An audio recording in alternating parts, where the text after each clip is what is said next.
在一个夜黑风高之夜，小丽奉兰德之名，带着乌合小队潜入白宫，开始秘密修宪行动。安德烈用麻醉药放倒了守卫，格兰负责警戒，麦克的任务是负责用他柔软的身体穿过红外线网取出宪法。计划原本进行得很顺利，但麦克只顾着辱骂队友，最后导致大家功亏一篑。回到公司后，小丽严厉地批评了麦克，扬言他再这样混账下去，非得被他炒鱿鱼不可。麦克一听，居然哭了起来，大家顿时都有点不知所措了。知心小布忙问：“小老弟遇到什么烦心事了呀？”原来麦克收到了第5000届蜂巢学校聚会邀请函，他来自有100万年历史的蘑菇蜂巢簇拥，因为不合群被赶了出来。虽然他应聘时谎称自己是因为气粗遭人嫉妒才被排挤，但事实上他只是一个平庸无奇的蘑菇，没参加过舞会和毕业典礼，同学路上都没人给他签名。麦克渴望出人头地，让老同学们刮目相看，但如今的他人到中年，一事无成，只有肚子上的赘肉越来越多，想想就觉得心酸。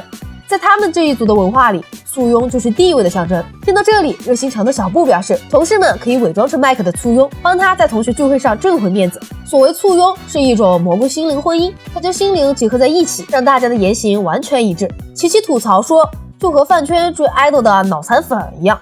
小丽和其他同事一合计，麦克现在的状况实在是团队的绊脚石，索性帮他迈过这道坎，让他以后不许再侮辱同事。对麦克来说，这可是一个两难的抉择，毕竟他这小半辈子就靠辱骂别人活着了。最终在虚荣心的作祟下，他还是同意了这笔交易。小丽带着团队下地底时，兰德忽然发来了视频会议，命令他处理一件10万火急的红色代码事件，有人在他的办公桌上拉屎了。兰德觉得这可能是敌对公司的间谍所为，是对他上台掌权的挑衅。小丽表示，不喜欢他当 boss 的人海了去了，一头翔而已，没必要大惊小怪。况且他们正在深入地底，哪有功夫回来陪他胡闹？遭到拒绝后，兰德决定一不做二不休，他要亲自出马去抓住神秘的拉屎人。与此同时，麦克在入场前让小丽等人提前备好了他的成功履历，免得到时候说穿帮了。蜂巢里，通灵蘑菇们成群结队，只有麦克是个光棍。不过老同学们一看到他的簇拥是人类，顿时都露出了羡慕的目光。麦克让大家把地底视觉渲染成人类高中聚会的模样，免得这些凡人不习惯。小布很快就入乡随俗，和蘑菇们交谈甚欢，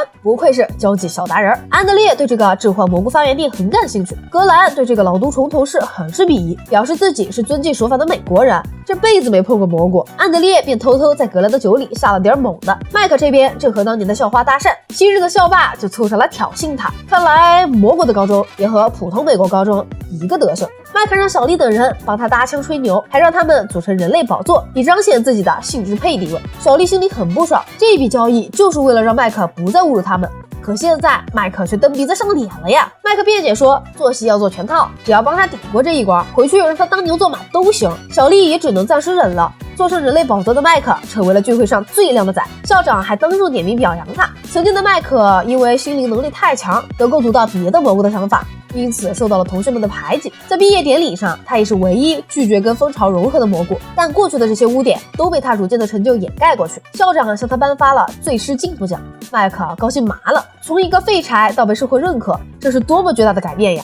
他不禁得意忘形起来，在台上肆意羞辱自己的人类簇拥，说自己气大活好，经常让这些人类小婊子吃不消。台下的蘑菇们都在起哄，小丽终于忍无可忍发飙了，她当众拆穿了麦克的谎言，麦克还企图补救。俩人在争抢话筒时，小丽将麦克推下了台，他被蘑菇海洋淹没了，顿时和蜂巢同化了。被同化后的麦克变得彬彬有礼，不管同事们如何刺激勾引，他都不会破防飙脏话。小丽等人觉得这样挺好，他们早就受够了那个混蛋版麦克。新麦克为表示感谢，邀请小伙伴们留宿一晚。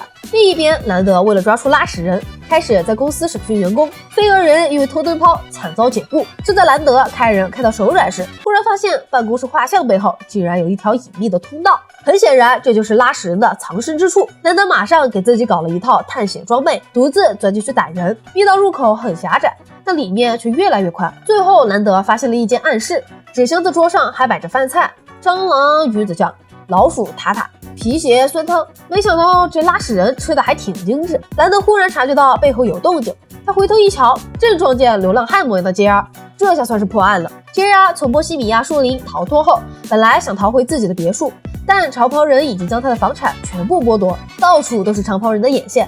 他只好躲进了显影公司，因为他很清楚兰德是怎样的人。这老家伙一掌权，为了方便胡作非为，肯定会拆除公司内的监控摄像头，朝旁人监视不到兰德，自然也发现不了杰呀。这就叫最危险的地方才是最安全的地方。兰德从见到老朋友以及亲自破案的喜悦中回过神，气愤地谴责了杰儿乱拉屎的行为。杰儿说他就是想故意恶心兰德，自己沦落到如今这副田地，都是兰德这个混蛋害的。两人骂着骂着，差点打起来。杰儿忽然一锤子打爆了路过的蟑螂，那居然是个隐形监控设备。兰德意识到，在对付长袍人的问题上，杰儿和他算是站在同一战线。他又念在过去的交情，于是邀请杰儿回显影公司当实习生，帮他对付长袍人。虽然没有薪水，总好过当流浪汉，杰儿也无处可去，只好答应下来。与此同时，新麦克和小丽等人喝着香槟，交谈甚欢，大家对他的印象越来越好。琪琪不禁感叹，安德烈和格兰没能和新麦克一起玩，实在是太可惜了。这俩家伙服用致幻蘑菇后，正在幻觉里飘飘欲仙，光怪陆离的景象令他们癫狂。